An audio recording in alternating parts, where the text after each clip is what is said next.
him glory, that's going to accomplish the task that he has assigned to you.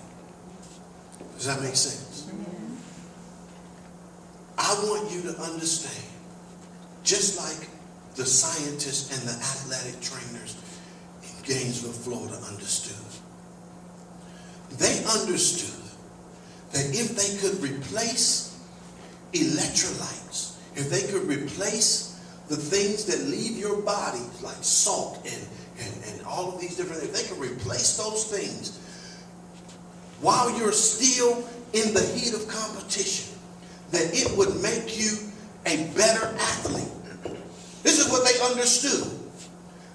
Just like they understood, I want you to understand that if God has put it in you, the spirit in you, the wisdom in you, the understanding in you, the knowledge in you, the skills in you, you have nothing to fear. See, this is what stops us from moving forward. This is what stops. This is what holds us bound in our position. We're standing like we're standing in a cinder block. Like there's a cinder block, like cement been poured around our ankles. And we can't go nowhere because of fear. I'm afraid of what they'll say about me. I'm afraid of what they think about me. I'm afraid I might offend someone. I'm afraid they're going to turn their back on me and I don't have no friends. I'm afraid that my family going to leave me. You know how many of my family members don't talk to me now? Because I followed after what God called me to do. If I stood in fear of what they were going to say. See, I'm of the mindset. It's more important for me to be in fear of not doing what he chose me to do. I'm more in fear of of not doing what God chose me to do than in fear of doing what he chose me to do and losing somebody on this side. Does that make sense? You've got to get to the place in your walk, in your journey with God, that no matter what he tells you to do, no matter what he see, and what I love about God is that he gives it to you in a way that sort of grips you. How many of you just had that gripping feeling that I don't know whatever it might be. Let me see. Let me think of something good.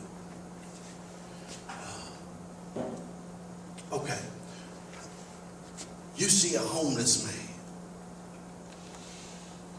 and it's 32 degrees outside.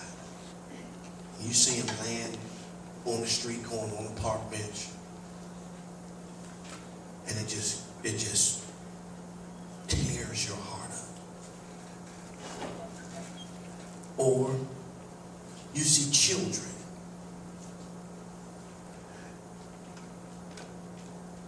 and you understand that if they have a strong educational foundation, that it'll increase their opportunities in life. And it just draws you. Or you see systems in place on your job and you understand that if they were done just a little bit differently, more could get done.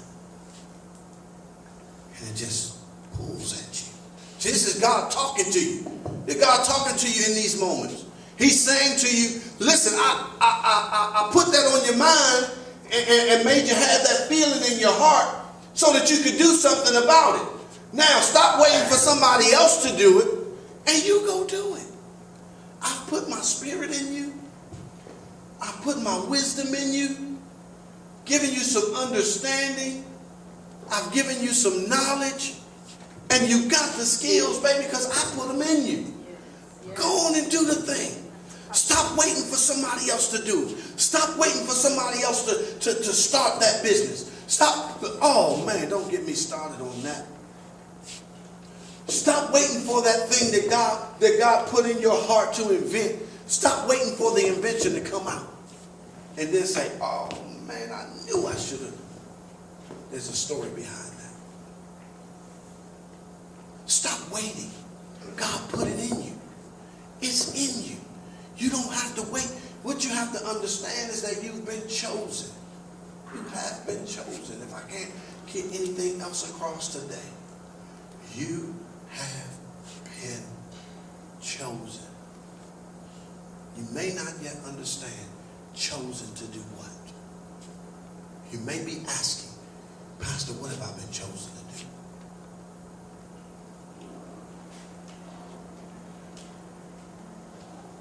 Once you know what you're chosen to do, rely on the fact that God put it in you.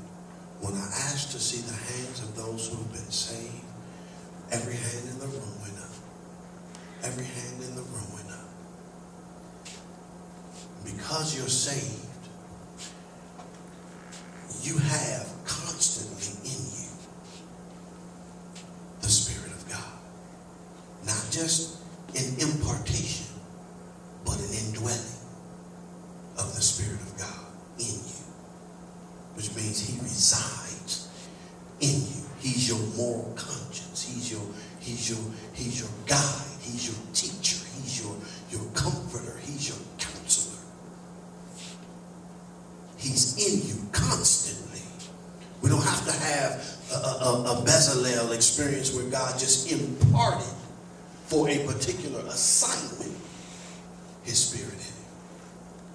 Right? We have him in us always. It's in you. It's in you. All you have to do now is get close enough to God to say, God, okay, show me what I've been chosen to do. Tell me what I've been chosen to do. And I'll go. That's why I love that song, I give myself away. Give myself away. It's not about me anymore. It used to be a long time ago. I had to have what I wanted when I wanted it, how I wanted it. No, not now. I need more of God's Spirit. God, show me what you want me to do so that I can do it. Because I know that once I do my assignment in the earth, if I do my assignment in the earth well, he's going to say, welcome. Come on in, my good and faithful servant. You did everything that I called you to do. You went everywhere that I told you to go. You said everything that I told you to say. You sought after me, even when others were not. The Spirit, this is the last thing I'm going to say, the Spirit of God is in you.